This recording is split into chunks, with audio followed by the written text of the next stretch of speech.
Small business war stories. Small businesses are the soul of America. And this is where they tell their stories.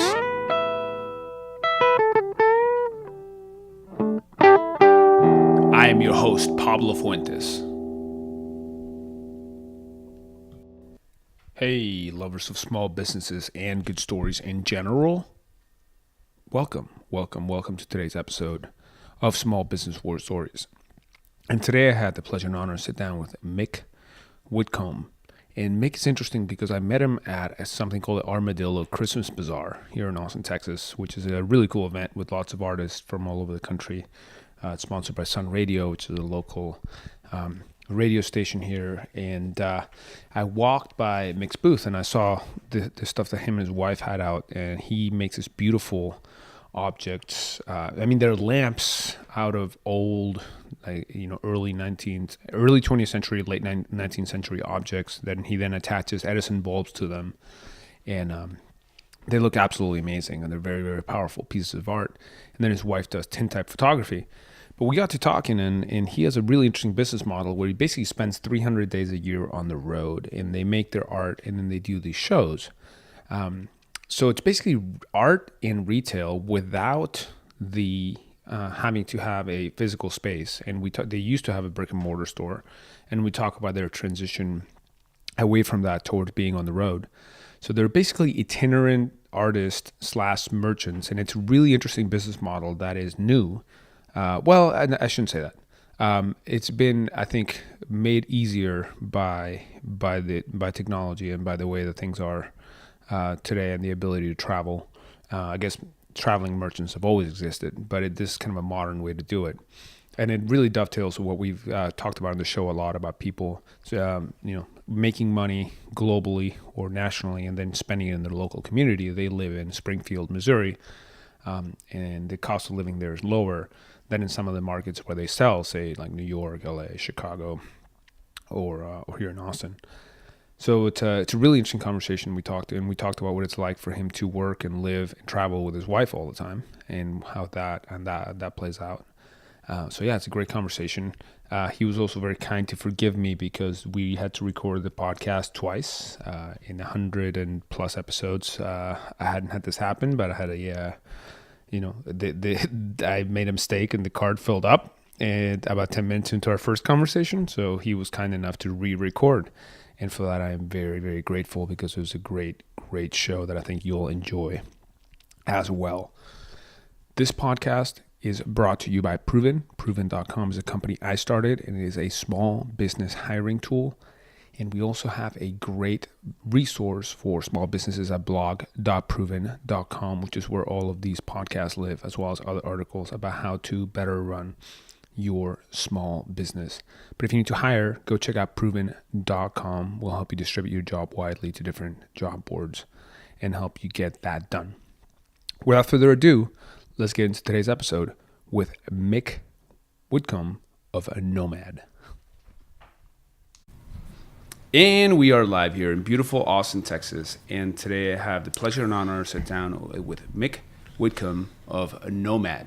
Welcome to the show. Thanks, man. Happy to be here. Yeah, and this is a very special show because it's the first ever show that we are re-recording because of my incredible turpitude in where we recorded an awesome show a couple days ago, and it turns out the card filled up, like the SD card filled up halfway through the show, and we didn't get the whole thing. Yeah. So you have been gracious enough to sit down again with me because you have some great, amazing stories. So we're gonna pretend like this is the first time we're having this conversation, but it's really not. Yeah. Got a free beer out of it. Worked out all right. Exactly. So I met you. You are you live in Springfield, Missouri, but I met you. You're passing through town, through Austin here, with your really cool business where you have the way I would describe it is, I guess you make the you take old objects and make these different lamps out of them and different I'll let you describe it, but then your wife's also a photographer and you guys both have this business together where you go from town to town showing off your art and selling your art, right? Yep. We're both professional artists. And we kind of have this direct-to-consumer sales campaign to where we go to different urban centers across the country and then sell at usually 3 to 5 day fine art shows. So my work is kind of sculptural in nature, but I make light fixtures out of different found objects from the 19th century. So a lot of microscopes, typewriters, engineering instruments, phonographs, all kinds of different innovations from the Victorian time period. And then I incorporate either Edison or Tesla's original patent applications for the incandescent bulb and alternating current and electrical innovations that would have been true to that time period.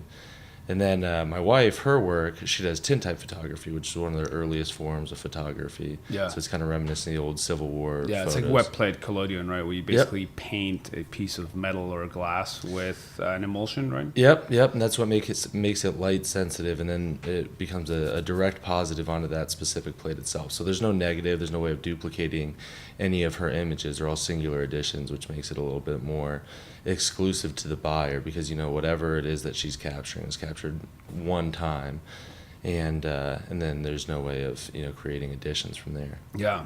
And I mean, just it's hard to put into words, but the stuff you make is awesome. It's amazing. I mean, you take these old microscopes, typewriters, balances. What's the one large thing, the thing that looks like a spaceship about to take off? That one, it's called a theodolite. It was Theodolite. Yeah, it's a great word. It's hard to spell, but it's an engineering innovation from the 19th century. And what does it do? It's kind of it has an optic instrument, kind of a scope of sorts, and then it has a compass that would orient those measurements relative to direction. So it was a growth from the Alliday that originally grew out of France. It's what Lewis and Clark used, charting the country. Wow. Westward. That was the scope apparatus, and then they kind of merged that with the miner's compass, which gave you the ability to read grades, but it also gave you the ability to orient those grades relative to true north. Okay. So that, and you attach these beautiful Edison bulbs to these in different designs and different shapes, and they're these decorative pieces for people to have in their homes. Yeah, and all the instruments that we build from were tremendously significant innovations of their time period. But nowadays they're obsolete in nature. So we try to find ways of preserving relevance for them. And what we do in our conversions, by adding the light bulbs, to make them some relevant as light fixtures. So rather than being some obscure part of a person's collections, it's a centerpiece in the room or centerpiece in the house. Yeah. To where you sit down and you have a beer at the end of the night and you kind of reflect on the history of whatever that object was. Now, we were talking before we started rolling here that you make these beautiful art pieces, but you don't actually have any of them in your home. No, and I guess that's not entirely true. I made my wife one, probably the second thing I ever made.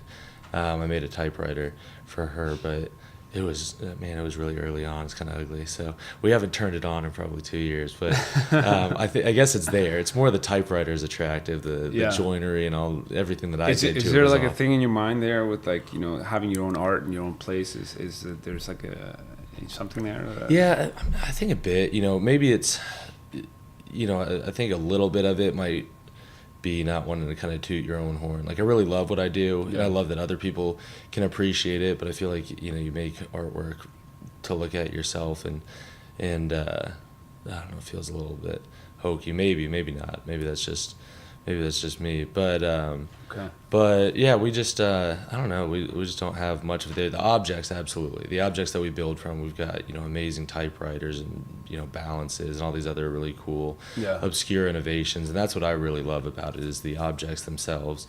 So we've got everything but the light bulbs. Yeah, sounds good. So, I mean, I really want to spend some time talking about this idea of being on the road as a business, right? Because you spent 300 days last year on the road? Yeah. And I think that's what's really wild about our business model, is it's kind of counterintuitive to what a lot of people would expect to be a successful model. We don't have a brick and mortar location. We go beyond there to where we don't have any sort of online presence. We specifically try to avoid publishing any images of what we do artistically online, and that's all done in an effort. Is that right? I didn't. Okay. Yeah. And I mean, there's one or two things on there just so people know that they're at the right website when they're looking to replace light bulbs. But for the most part, we avoid publishing any of our new designs online. And a small part of that is to avoid people knocking off your products. That's always a piece of it, the intellectual property. Okay. But it's a smaller aspect. Most of it, what I kind of hope our reasoning is for why we do it is to make our products as exclusive as possible for the buyer. I think the reason why people really identify with it so much is because they walk in, they see it for the first time, they say, wow, that's a truly unique approach, and I've never seen that before. And that experience is what leads them to want to buy the piece as a whole. Right. And then I want when they get it back in their their living room and they have somebody over and they walk in and they say, wow, that's a really unique piece, I've never seen anything like it. I want that to be the response that they get when somebody comes over and views it for the first time, not, oh, that's that thing that I saw on Instagram. I really thought that was really So your cool. Instagram account doesn't have pictures of your stuff? Not really. And it doesn't have a lot of pictures of anything. I post like twice a year, but it's got a few pictures of our dog Blue. He's the most attractive dude in the family. So yeah, and he travels with you, right? He travels with us. Yeah, Okay. yeah. He's a cool cat. Yeah, he's a dog, but he's a cool cat. So a few of him. My wife's super attractive. A few of her, and then some pictures of me when I was younger and skinnier. There you go. That sounds like a good Instagram strategy for me. Yeah, it works, man. So how do you? So then most of the way that you acquire new customers is through people just walking into your shows, right? Yeah. Into the shows. So these shows, and maybe for somebody who doesn't, I mean, I certainly didn't know until you started telling me about it. But tell me about what the structure of these shows is. What are these shows that happen all over the country that host people from different places and give you selling space for your art? Yeah, and that's what I'm so thankful that I wound up on the side of the experience that I do, because promoting any of these shows, getting a buyer to said event seems just incredibly daunting to me. Creating a product that's interesting to that buyer and having them identify with my work more than the guy next to me, that comes a little bit more naturally, because I've got one objective, and that's to create something beautiful. I mean, you do have to market, but you basically don't have to market. Yeah, very little. Mostly we market ourselves to the show. We get the show to choose us, our work. So we try to figure out whatever they're looking for and not make our work look most like that, but whatever they expect in terms of images of our work, in terms of the application portal. But the shows themselves, usually it's either a community's fine art museum or some kind of like regional arts guild will sponsor a fine art show. So the show is curated by whatever the museum that's putting it on. So a good example would be, we do a show in Milwaukee. It's called the Lakefront Arts Festival. It's a Milwaukee Museum of Art hosts the show. It's on the grounds of the museum.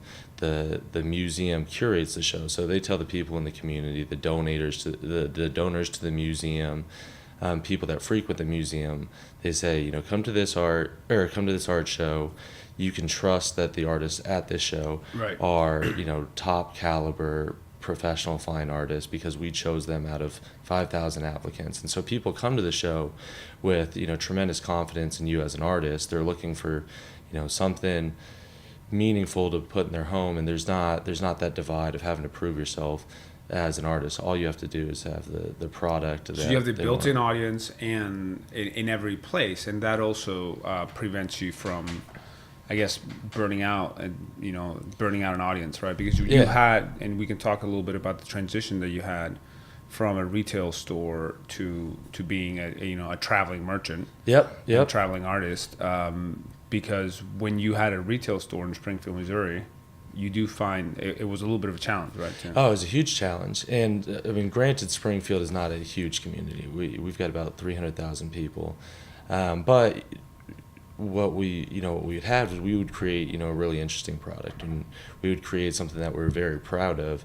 But you were constantly having to reinvent yourself, because it's such a small demographic of people coming in to your store. So they'd come in the first time, they would say, we love this. This was really amazing. Yep.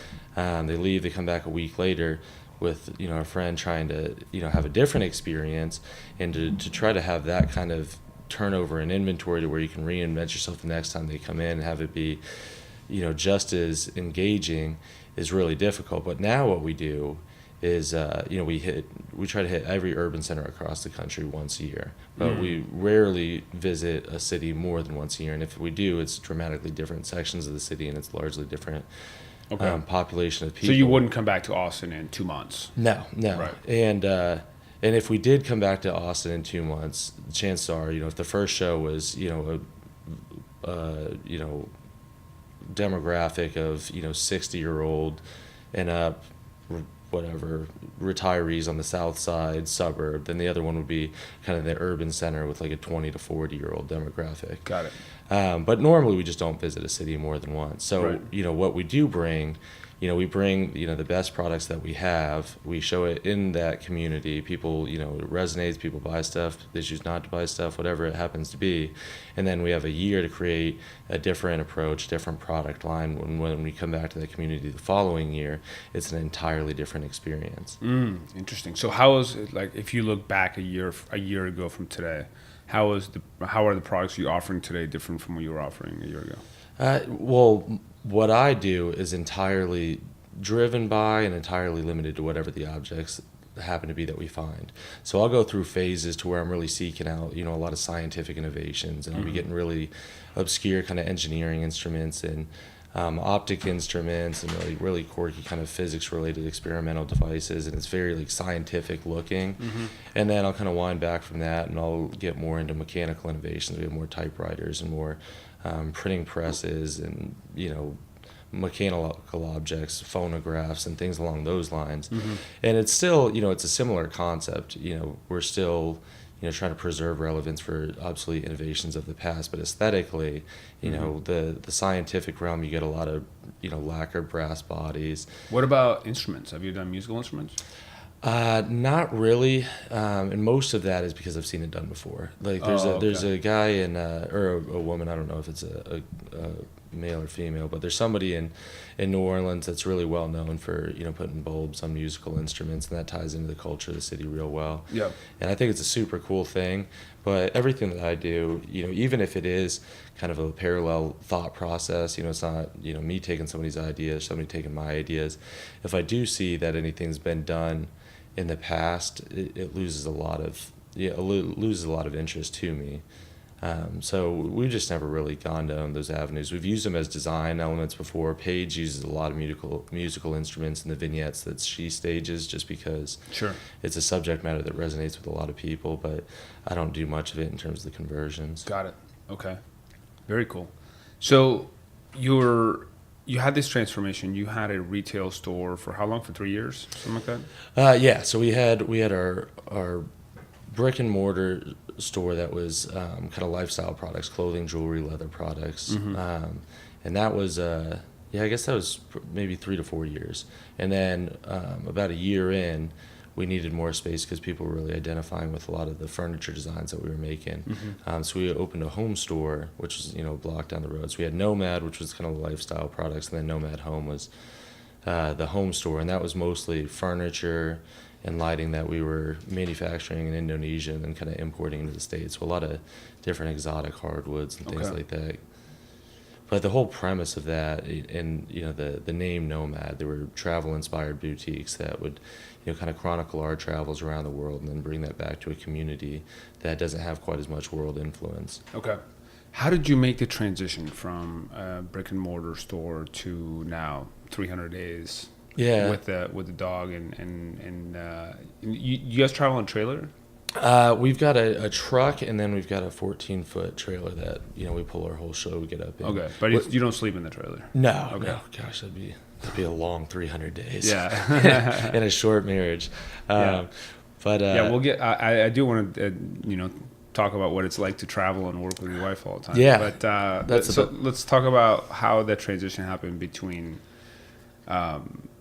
going from brick and mortar to traveling. Yeah, and most of that was necessity. We saw like a kind of a precipitous fall in terms of the energy. One, in the downtown community where our store was, we had a couple retailers moving to different parts of the town, and you just start to lose a bit of. It started to lose a bit of the feel in terms of the energy of the downtown community, and then with our store as well, and then you start to get this funneling effect where the fewer people that are that are coming into the store, the less turnover you have in terms of inventory. The less those people see when they come back into the store, and it's just it winds up being in kind of a negative spiral. So my wife, she's 2 years younger than me. So as soon as I graduated from college, we got this really amazing opportunity to move to Southeast Asia, and we were working out there. So we jumped on that. We left the day after I graduated, was still left Paige 2 years left in her undergrad. So we got back, we opened the store, we opened our business, and once we got that kind of up and running, Paige went back and finished her degree. So we had the first year, or the first year of the business being open, and that was that was a lot of fun, and we were kind of doing what we loved, and that was great. And then Paige went back, and she was gone from whatever it is 10 to 2 doing her side of it, and I think it kind of lost a lot of the thrill for her, because she was probably exhausted. I was sick of selling tube tops to 21-year-olds. Yeah. And a lot of it for me, was just kind of a, trying to preserve sanity. I started tinkering around with some machines and things like that in the shop just during the slow hours. And then, we just happened to be there was an arts festival in Springfield, the community that we live in. We called the regional arts council and said, hey, we're gonna set up a booth here, do a little bit of promotion for the shop, which is not in any way how it goes. You got a really rigorous application portal, and then it's a blind jury that chooses your work relative to others without really seeing who you are. So it was kind of a fluke thing that they said, all right, but they did. And we were selling, So you circumvented the traditional application process? We did, yeah. Okay. Which wouldn't work at most shows, but it did work at that show. Okay. And so, we showed up in, kind of a jalopy mess, selling T-shirts and candles and, some paintings from, other people in the community. And one of the things happened to be these 2 or 3 lamps that I kind of made in the shop, just, messing around, trying to avoid boredom. And nobody really cared too much about the candles and the T-shirts and all the other things, but people really took a lot of interest in the kind of quirky light fixtures that I had made. So that kind of sparked a bit of interest, and we were lucky enough to have a neighbor that we've experienced 1 or 2 times since then at the art show. He's a sculptor, and the poor guy was selling $5,000 beautiful works of art, and I'm selling $8 candles next to him. But he came in and he was looking around and he's like, this is all crap. You gotta get this stuff out of here. But these light fixtures are a really pretty cool thing. I think you should explore some of the more notable shows across the country. You might have a real niche here. And we did, the store, we were kind of losing interest in it, so we were curious for another opportunity, and we just happened to, the first show that I applied to, it's close to where we live in St. Louis, so I applied to the St. Louis Art Fair, which, not knowing it from anything else, and this application forum that I kind of mentioned is very competitive. You have 4 or 5 images of your work and then 1 booth shot, and then that goes in front of a blind jury of arts professors or gallerists or people that work at the local art museum, and they look at it and they rank you 1 to 5, and then whoever has the highest scores gets accepted. But you're usually talking, for the bigger shows like the St. Louis Arts Fair, 4 or 5, 6,000 applicants for 100 openings. So wow. It's crazy numbers. You're talking like Stanford numbers. So I applied to that show with 5 terrible images of my work that was really not very good at that time period, and then a bad booth shot taken inside of our retail store, and somebody made some sort of mistake and allowed us in. So the first show that we did after this, this show with T-shirts and candles, wound up being one of the 2 or 3 highest grossing shows nationally. Yeah. And we go there, and we realize very quickly that there's money to be made in this industry, and it's one that we really, really enjoy. Instead of being confined to our little 2,000 square foot box every day, we get to go out, we get to see every city across the country. We do most of our buying or a good part of our buying in Europe, so we go on 1 or 2 or 3 buying trips a year in Europe, finding interesting things, bring them back to Missouri, make interesting things, go out to, Chicago, New York, LA, St. Louis, Kansas City, selling interesting things. Yeah. And man, it's been great. How long ago was this that you went to the St. Louis Art Show? Probably 5 years ago, 4 So years you've been ago. on the road for 5 years. Yeah. Wow. Yeah. And it hasn't. Have you gone back to the St. Louis Art Show? No, it was that Okay. first show.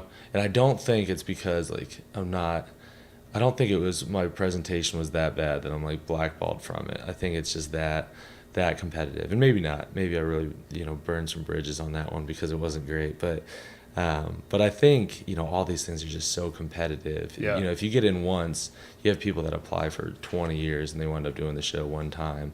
Wow. And that's like an accomplishment for them. And then there's other people that get in. Well, there's very few, but there's probably 20 people in the industry that never don't get into a show because they're just that good. So I fall, somewhere between the two. Okay. Yeah, but we've been really fortunate. Like this year, the Smithsonian puts on a show. That's one of those big hitters to get into. We were accepted into that for the first time, which is kind of a milestone for us. Where's that? It's inside the Smithsonian in D.C. In D.C. Mm-hmm. Okay. Yeah. So I'm really excited about that. Congratulations. Yeah, stoked, man. So that already happened, or that's about No, to that's happen? in April. In April. Yeah, so that's it's not so much the numbers game. Like there's shows that get 400,000 people and you do a ton of money in sales, and it's less that. It's more kind of a resume builder and getting your name out in front of a bunch of notable kind of gallerists and things along those lines. Yeah. And that's a super cool thing. So it's an industry that's built on rejection. You've got that 400,000 person show, 399,900 of those people are not going to buy your work. Maybe That's a 300. great segue into how you think about these things, because you have a really interesting philosophy on this. And it dovetails with things that have come up on this show recently. So Dan Grissom, who's actually at the same Armadillo Christmas Bazaar that you're at right now, he does these prints. He did this John Prine poster that's on the wall right here. He's a great local artist in Austin.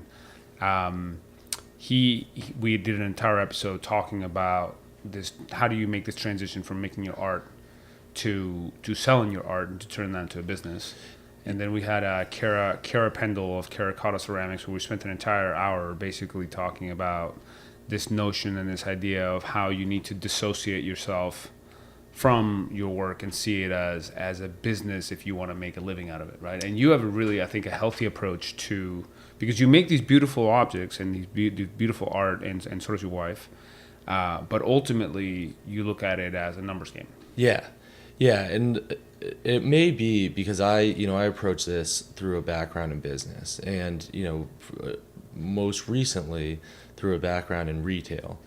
So I think it makes it a little bit less personal. I love what I do. I think there's a lot of artistic merit to it. But more than anything, I have a product that I'm trying to sell to a consumer. Yeah. And I recognize that. And I understand that people, maybe painters, have a little bit more invested because it's really a representation of thought and soul and things like that.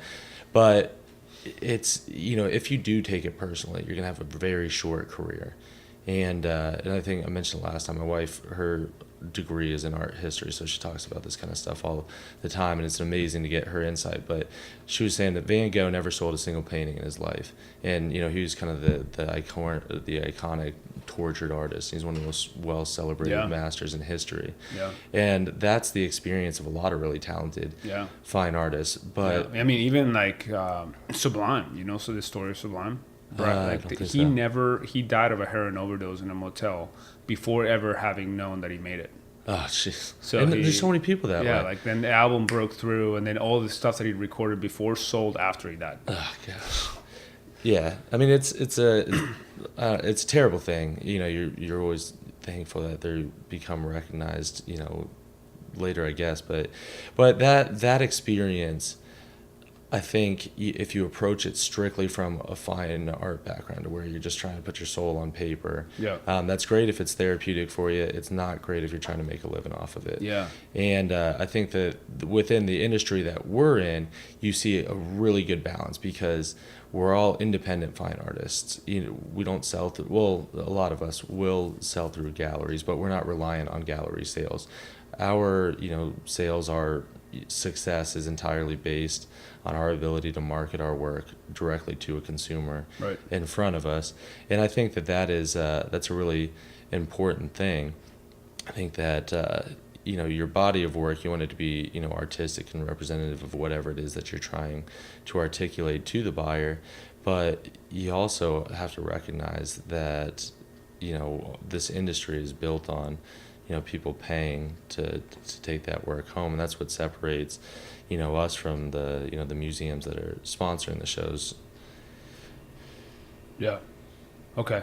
So run me through the numbers. So you have a really interesting equation. Like, so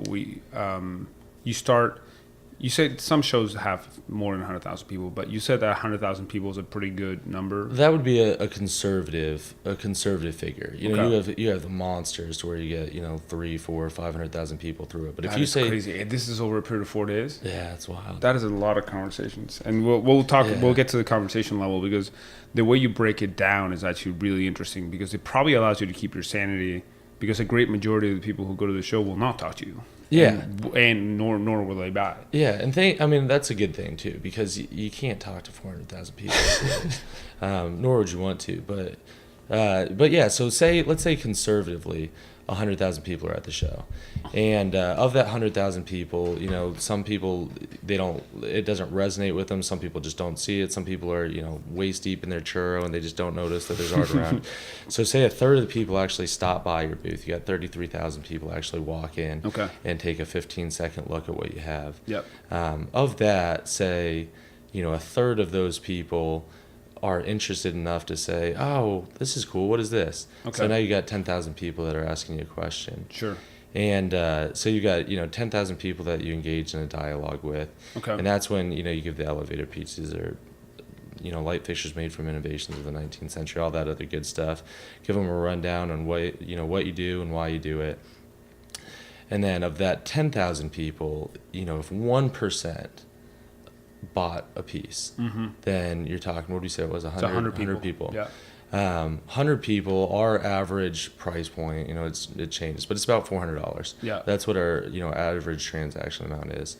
So you have 400 people buying, or 100 people buying a $400 piece of artwork, then you're talking $40,000. Yeah. And that's something that never happens. I guess it does. There's some big hitters that do $40,000 shows, but that would be kind of like a pie in the sky figure. Okay. But even if so, that's an aspirational but achievable figure. Yeah, it's it'd be great. Okay. But even those numbers, like that number is incredibly humble to say. Whatever that winds up being, 100 out of that 100,000 people actually buy something, you've got, that leaves 99.9% of people that, are at the show have no interest in what we do. And that's, if not. Well, not necessarily have no interest, but. Well, they're not take it home. They're not taking it home. Yeah. Do you carry 100 things with you? Oh yeah. The worst feeling in the world is to be at a show and you're just killing it. You're having that magic kind of weekend, and you realize that somebody walks in and they say, hey, I brought $1,000 for that such and such piece of art that you had, and then you say, oh, I'm sorry, I've got nothing to give you. Take your $1,000 home. Yeah, it's like that's a terrible feeling to have. We've been in the look in your eyes as it's happened to you before. Oh, it's happened to everybody. Yeah, and it's natural. These are all one off. There's no way of having two of the exact same thing. Yep. But when you do, you sell out a show and you realize that there's a lot of lost opportunity to it, because you could do another 20% in sales if you just had the product to sell. So you trailer, how many pieces did you trailer hold?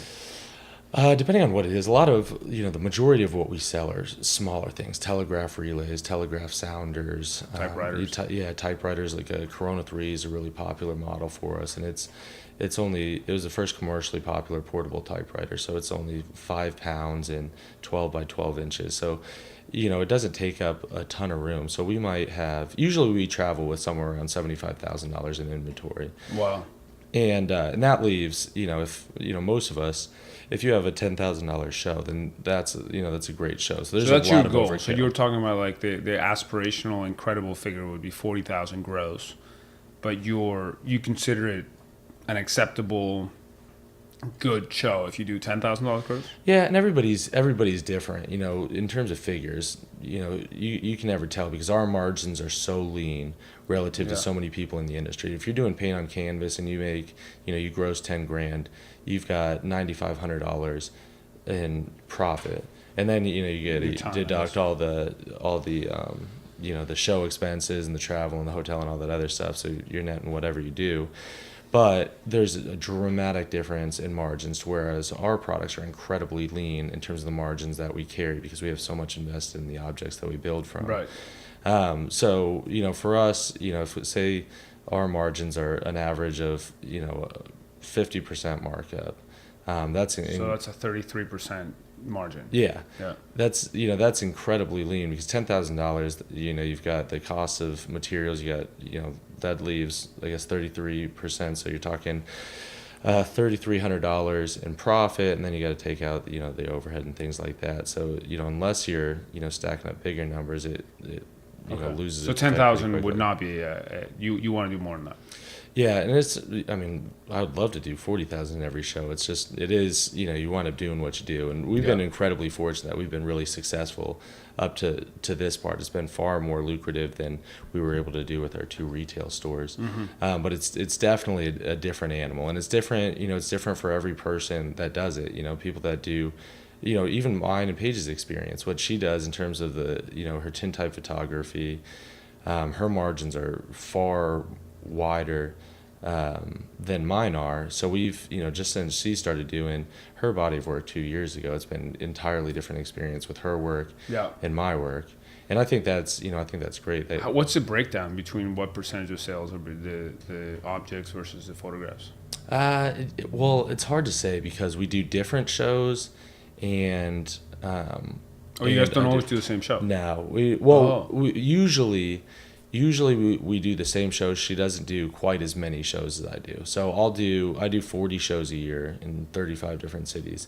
Paige will do somewhere around 10 to 15 shows. So does she come on the road with you all the time, or does she stay at home? Yeah, we go together, and with her work, it's really successful in at shows to where it's originals only. If there's prints, it's very hard to be competitive with other photographers because hers are all direct positives, so she's limited to the size of the camera, so she can't do images above 8x10s because that would not be historically accurate.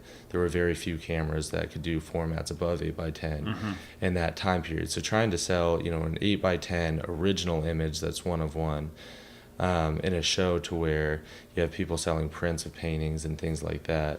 Right. You've got, you so know, what I mean, an 8x10 original. How much money is that roughly? Hers are $395. $395. Yeah, and those are versus specifically staged like vignettes. $15. Yeah, and like a printed painting and all those things. So you can get, you know, somebody's got a painting that's a $5,000 original painting. You can't afford that, but you can buy, you know, a 24 by 36 print of it for, you know, $150, which is amazing because, you know, I think that is a very valid part of the industry and you should have print so everybody can experience your artwork.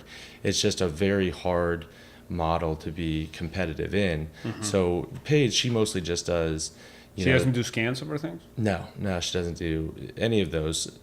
It's just the original image, and she specifically stages and captures a vignette for that specific image, and then she takes it down and she starts again with the next one. And you know, from her background as an art historian, she really invests a lot in the credibility of her work and in all of that, which I love. I think it's fantastic. But at originals only shows, to where it's only the originals, you have people that are selling, and they're still photographers, but they're framed, you know, collector's editions, so they're all of a specific run. Then you have a lot of, there's very, you know, cohesive figures to where, you know, it's all kind of higher price points, and people will really celebrate the you know, the craft in terms of what she does and the process, and people will stop to notice that this is a collodion process. These are all direct positives. There's no way of, you know, creating multiples out of any sort of negative. So she'll do the 10 shows that are kind of higher end demographics, that are really well celebrated shows, to where people are very knowledgeable about, you know, the craft that goes into all of these things. And then I'll do the bigger shows, those 300,000, 400,000 people, and we just do those together with my body of work. Got it. So this is a good time to talk about what it's like to work, travel, and have a relationship with the person that you're with every day. So Yeah. what is that like to I guess have a business with your wife and then spend all the time on the road? I mean, how does that work? Yeah, well, you figure out if you like them real quick. It's we've got this weird relationship to where, and I don't know, I'm sure every married couple just adores each other, or maybe not. That's not what I've seen. Yeah, probably not. Many do.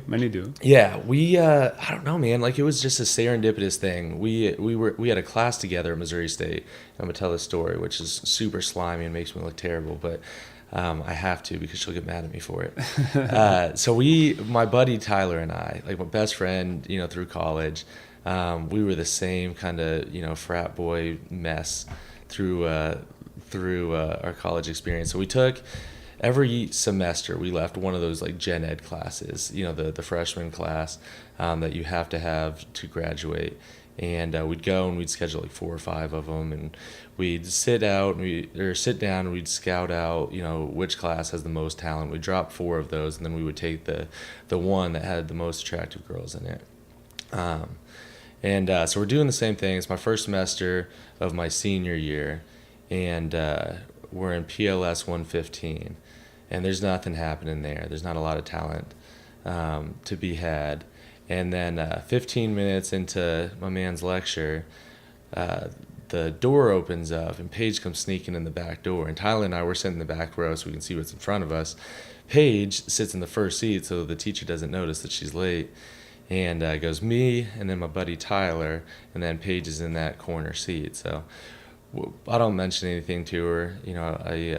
I don't talk to her. I don't mention anything to Tyler. We get afterwards, and we're talking. He's saying, I think we need to, we should take this geology class or whatever it is, because I thought these girls were cute or something.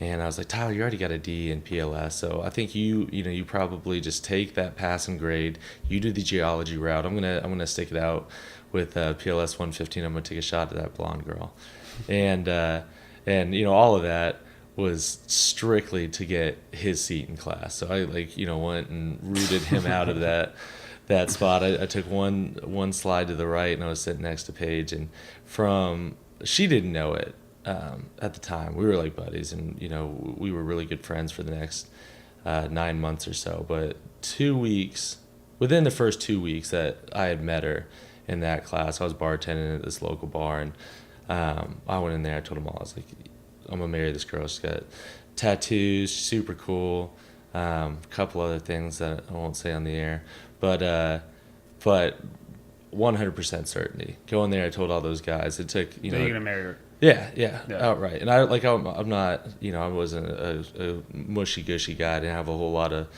long relationships leading up to there. It was 100% obvious to me. And it was, it wasn't during the class. We didn't start dating until a bit later. It was, I don't know, 9 months later or something like that. My pickup lines finally resonated, and then we started dating it from there forward. But from when we started dating, we got engaged, I think 2 months later. We were engaged for like 4 years, but it was just, it was one of those things. It just clicks. It wasn't as soon as she walked in. It's not like that movie script, but you just have a different experience with somebody. So it's been like that the entire relationship that we've had. This traveling, we were overseas. And how long has it been now since you guys met? We've been married for 5 years, and then we were engaged for almost 4 years before that. So I think we've been together about 10 years. Okay. And like that 10 years that we've been together is about 40 years worth of normal relationship, because we've always worked together. From when we first got engaged, we moved over. We were in Indonesia, and we were traveling, living together. We spent 24 hours a day together on that front. We were manufacturing products out there, and clothing, jewelry, leather products, furniture, lighting, housewares, all that. So it's always been the two of us On that front, we came back. We had the retail store. We were stuck in the same 2,000 square foot box together 12 hours a day, working those hours. Then we started doing this traveling sales platform to where, we'll be driving, like we do a show in Seattle. It's 40 hours in a car together. Yeah. And that's a lot of episodes of Small Business War Stories. Yeah. I got a few to catch up on, so it's good. Yeah.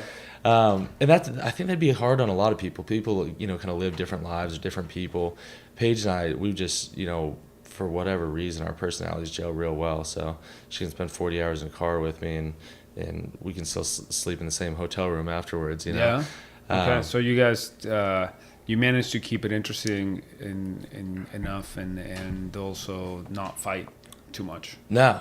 I mean, there can be a little bit of bickering hanging artwork because, I'll be putting something. I get real neurotic about my display. Like the book has got to be staged at that 45-degree angle. Uh-huh. But she's a champ. She knows I'm silly in terms of my setup, and she just says, yeah, do your thing. Let me know what you need me to do.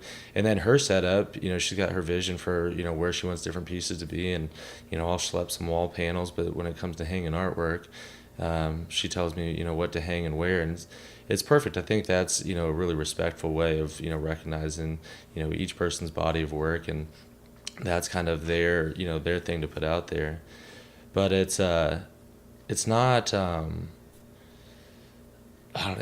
not it's not easy. Like it works really, really well for our relationship, and I'm very thankful for that. But there's got to it's a lifestyle that would be hard for a lot of people. Yeah. We just happen to be really passionate about travel. We love to experience different cultures. We love to experience different cities.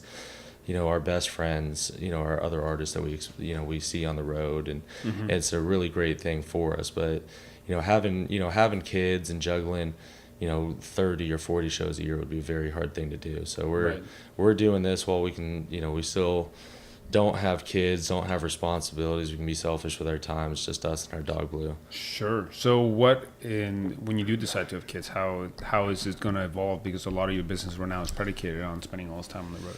Yeah, I don't know. We've been, we've had one of those lives that just falls into place. It's like, everything that we do is, completely unconventional in the approach, and everybody would kind of laugh at it. We opened a surf shop in Missouri. That's not the most logical approach to have. But we've been really fortunate, the entire time that, somehow it's played out all right. So we plan on adopting, and, it seemed every 2 years, it seems like it's 2 years farther away, in terms of when it makes much sense for us. But I think we're probably 2 or 3 years away from. You're still pretty young. How old are you? 31. 31. And she's 24 on 29. Facebook. Yeah, there you go. That's my go-to joke. Yeah, she just turned 29 last week. I just turned 31 last week. Happy birthday. Thanks, man. Yeah. But yeah, so we got a ton of time. Like, there's no rush at all. Okay. And I think, everything that we do, you do it for a couple years, you do it for 5 years, you start to lose interest, and then you take a different direction. And that's kind of where we've been in this industry. Is we've been doing it about 5 years, and we've kind of figured out a lot of the nuances, and we've gotten a lot better at a lot of things. Yeah. Our artwork has evolved, and I think we probably got another 5 years to where this makes a whole lot of sense. And then, we'll take a different approach, whether that's trying to scale it up and fabricate some of my designs, Mm-hmm. Not the designs themselves, but fabricate some of the objects, the microscopes and things like that, and to try to go down a wholesale avenue. Mm-hmm.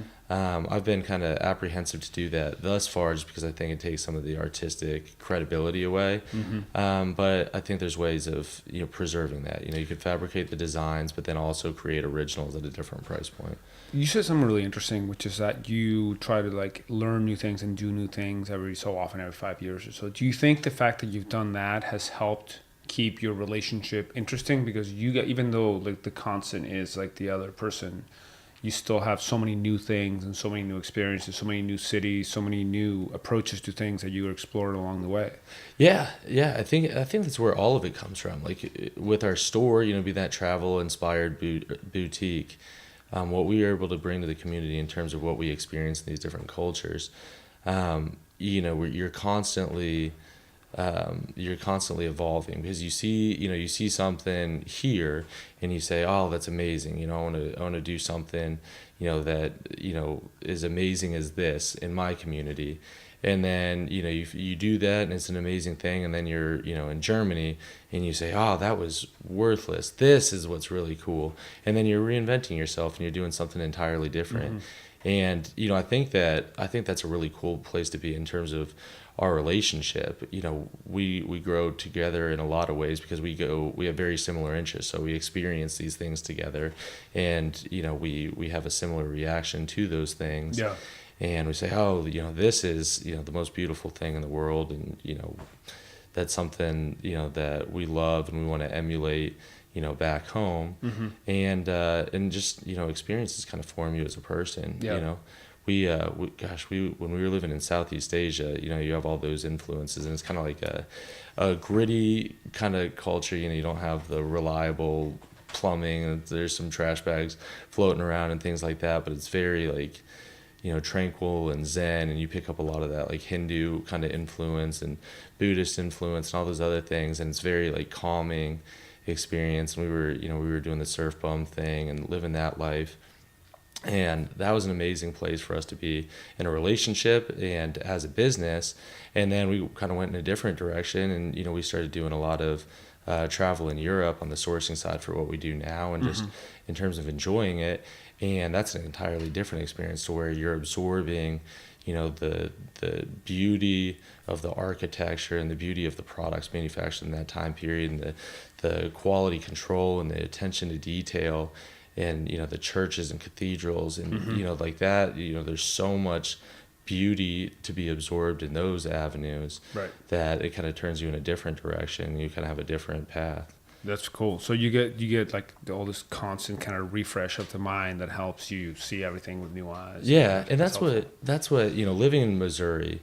I love the community that we live in. Yeah, and probably I love it more because we see different cities across the country. Yeah. But the one thing that it lacks, and what we've been really passionate about, just trying to bring back in small bits, is kind of a world influence. Right. Because that's it's such an amazing thing to take little bits of these different cultures, even on a micro level in the States. You go to Denver and you take little aspects of what they have culturally, and then you're in Omaha and it's entirely different, but there's something that's also wonderful about it.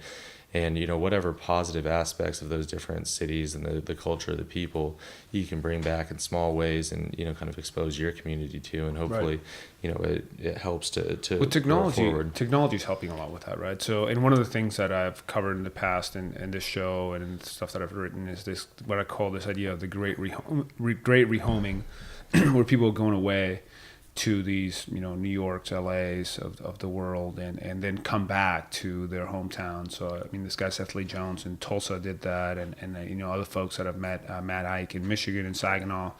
And one of the really cool things is in a place like Springfield, Missouri, which I've been through Springfield and did a couple episodes there with Mother's Brewing Company and Urban Roots Farm. Is the cost of living is lower. So you're doing your shows a lot of times, like you said, in DC with the Smithsonian, or New York and LA. So you are bringing in LA and New York dollars into communities like Springfield, which allows you then to lead the life you want to live, right? Yeah. And that's a really interesting thing that probably wasn't as prevalent 20 years ago, 30 years ago as it is today. I wouldn't think so.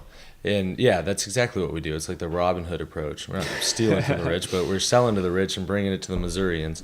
But I think I think you're exactly right about that. And I say it all the time. Like, with what we experience in terms of the cities, it used to be you have to live in Manhattan if you want to see theater, and you want to listen to good bands, and you want to eat at restaurants with good chefs. And it's kind of performed a reversal to where the overhead in all these cities is so high that if you're an entrepreneur and you're trying to open your restaurant, you can't do it. You can't open a restaurant in Manhattan unless you have, some beneficiary that's putting up, $100,000 a month in overhead to cover those costs. So, the only people that can open businesses and can open restaurants or establish brands, which takes, that creative approach, entirely out of it. And it's like that with a lot of cities, whereas you do the opposite and you come to Springfield, Missouri, and anybody with a vision can open a business. I mean, when we were in the center of the downtown area when we opened our retail store, and we were paying $2,000 a month for a 2,000 square foot space. And anybody, with a reasonable business plan and a creative endeavor can come up with that startup to do it. And even our community, and we see it, traveling and everything else. We've got restaurants there to where, the design is amazing, the food is amazing. You go to grad school in Springfield or JOB or Lindbergh's and all these kind of like bar restaurants that we love. And I would transpose those to, any urban center across the country, and they would just be killing it because they're the coolest places in the world. And we get them in Springfield, and there's a reason why they pop up there is because they can.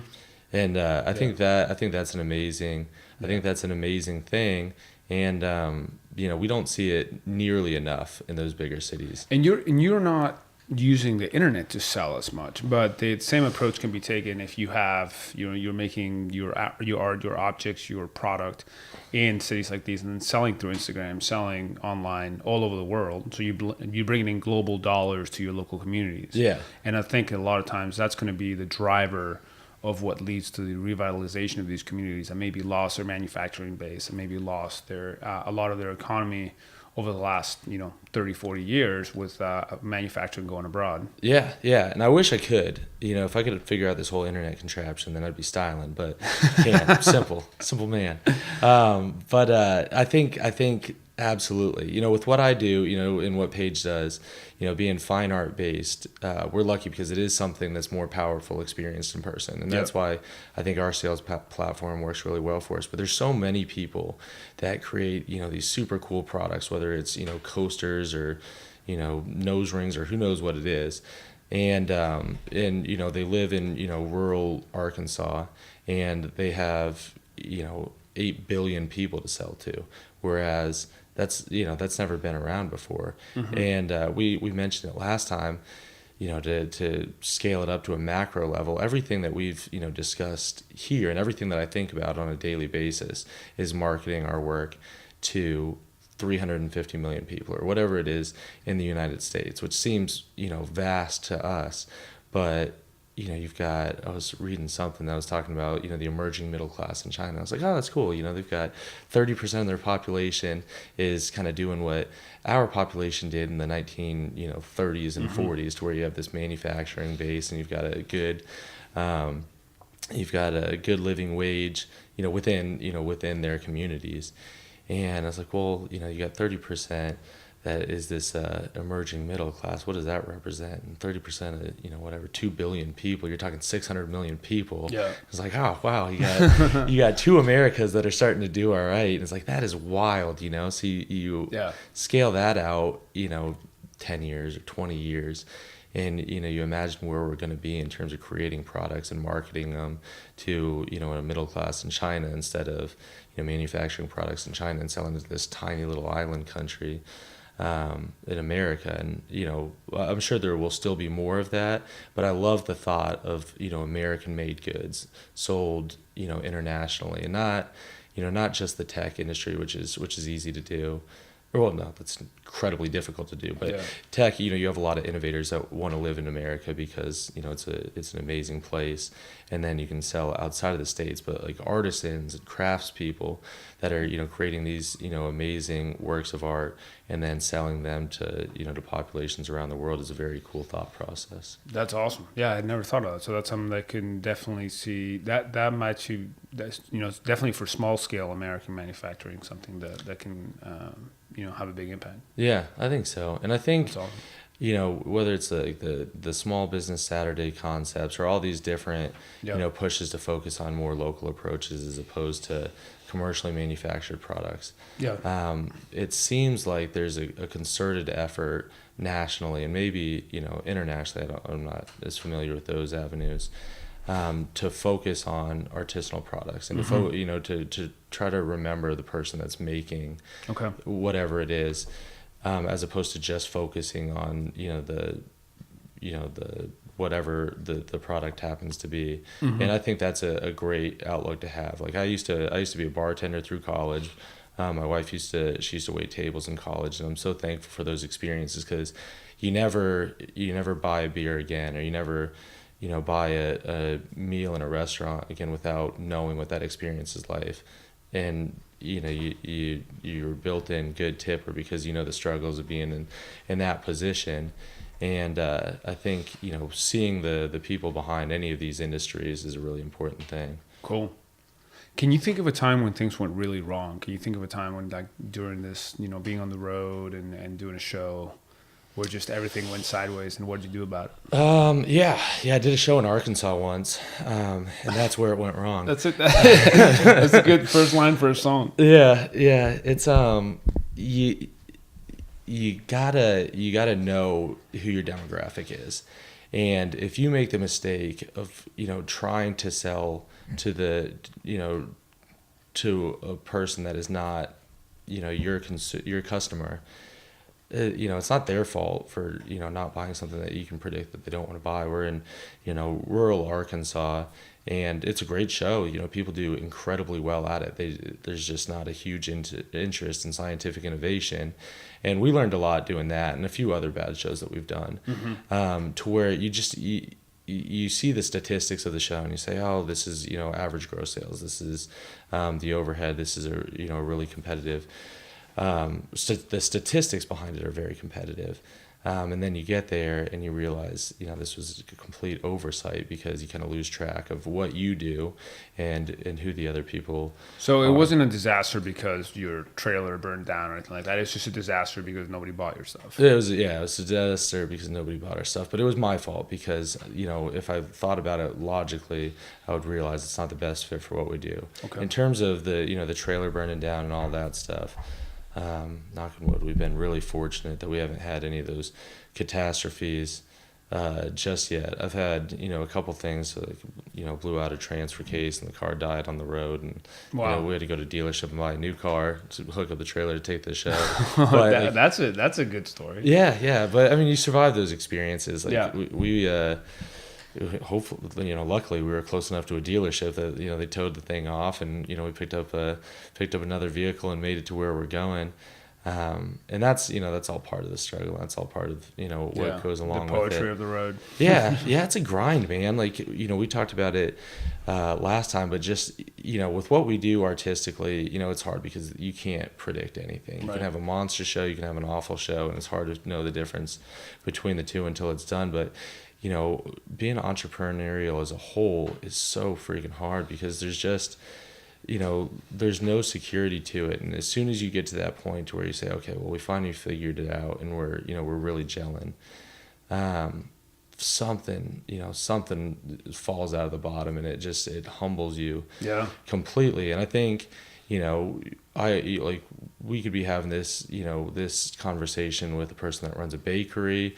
and a person that makes toenail clippers, and every one of us would have, similar experiences. Yeah, well, that's why this show exists. Yeah, that's why it's called Small Business War Stories. Yeah, and I think it's such an important thing. And my mom, taught me this, and gosh, she's one of those, just unbelievable human beings.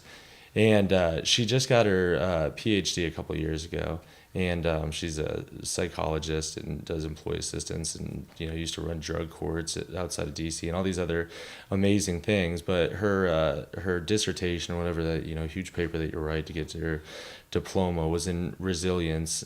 Both in circumstances, and a lot of it was written right after the tornado hit Joplin. It was a terrible thing, and she was part of that community and part of the rebuilding effort. through that. But then a lot of it is, in business matters and just in life, economics and everything else. And, that whole concept of, nothing's ever easy, but, when you make it through, it's those struggles that make the story so powerful. And that's what, that's what kind of molds you as an individual. Like, that's such an amazing thought, because it puts, all the hardships in perspective, and you realize that that's just like an amazing stepping stone to get you to this, this place. That One of my operating principles in life is that you don't get to not struggle. Everybody struggles at something, and that a lucky life is a life where you get to choose what you struggle at. Yeah. Because if you struggle with cancer or like death in the family or things like that, those are not things that are fun. I mean, it's still a very difficult struggle. Yeah. But you didn't get to choose that, right? No, absolutely. So if you get to live a life where you're struggling and you choose what you struggle on, and basically the prize for overcoming struggle is, guess what? More struggle. Like, it's a different problem to solve, right? Yeah. That's a fortunate life. Yeah. And I probably shouldn't talk too much about it, because I've been unimaginably blessed in my life. Like, it's like I said with Paige, it's serendipitous. Everything falls into place, knock on wood. Yeah. And I've been, incredibly fortunate.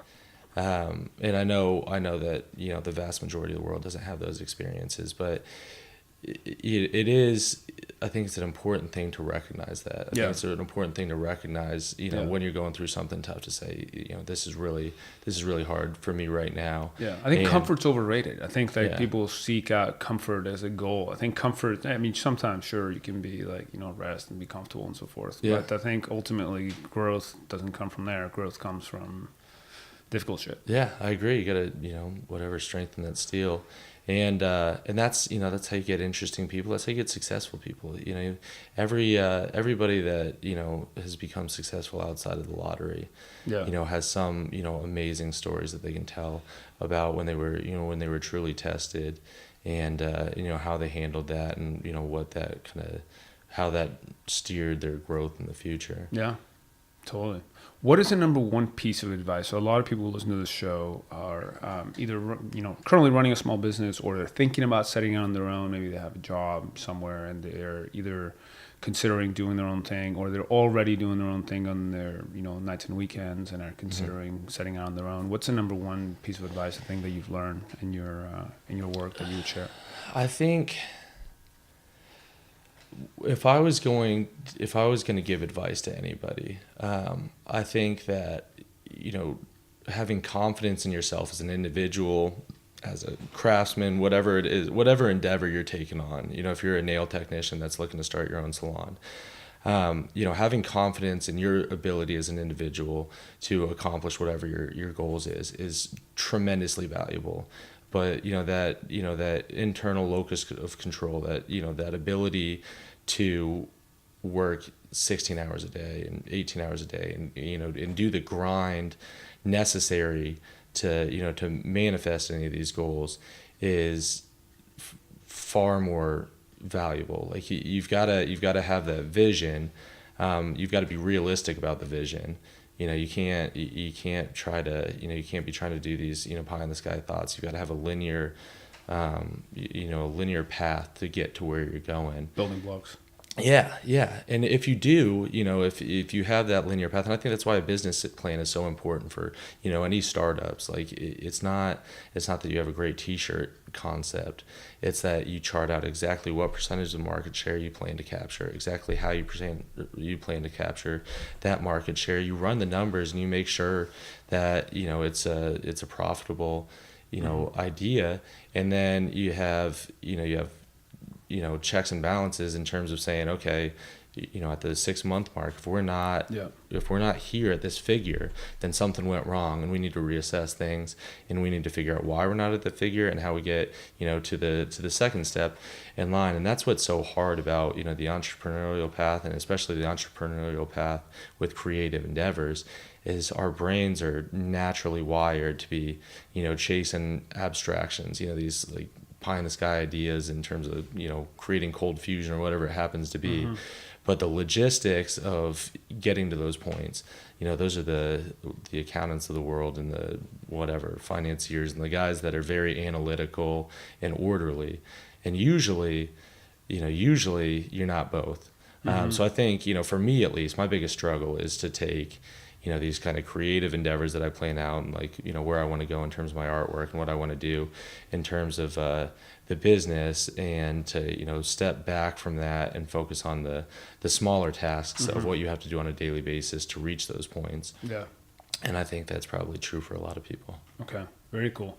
Where can people find you? So you do not sell online, so people are not able to buy. Do you have a list of shows that you go into on your website? We do, yeah. Okay. The best place to kind of view our art is in person, because it's three-dimensional and it's all the the nuances of the turned fittings and things like that of the machines that are so beautiful. So you can see a couple pictures on our website, which is nomadworldproducts.com. My wife's website is paigewhitcomb.com for her tintype photography. You can get an idea there, but it'll show our show schedule. So we try to hit every urban center once a year. So if you live in Chicago, we do 2 shows in Chicago. We do one in St. Louis, Kansas City, Denver, Dallas, Houston, Austin.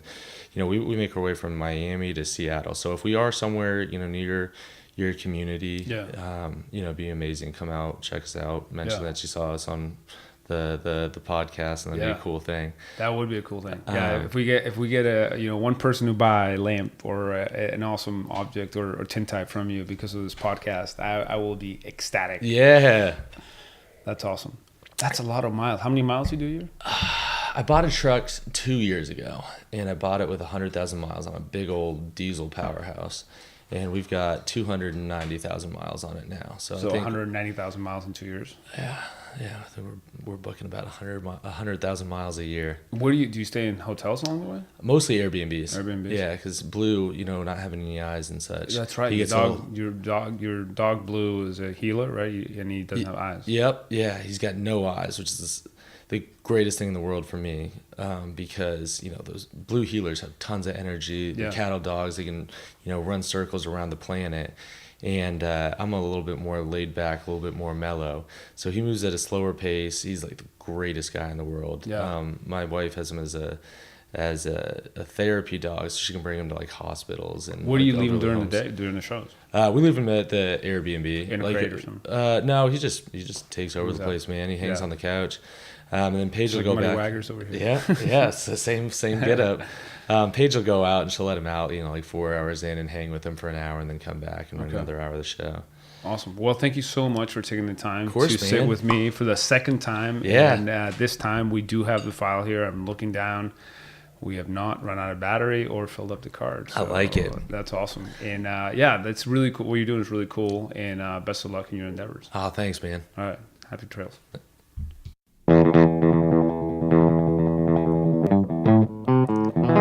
Small business war stories. Small businesses are the soul of America. And this is where they tell their stories.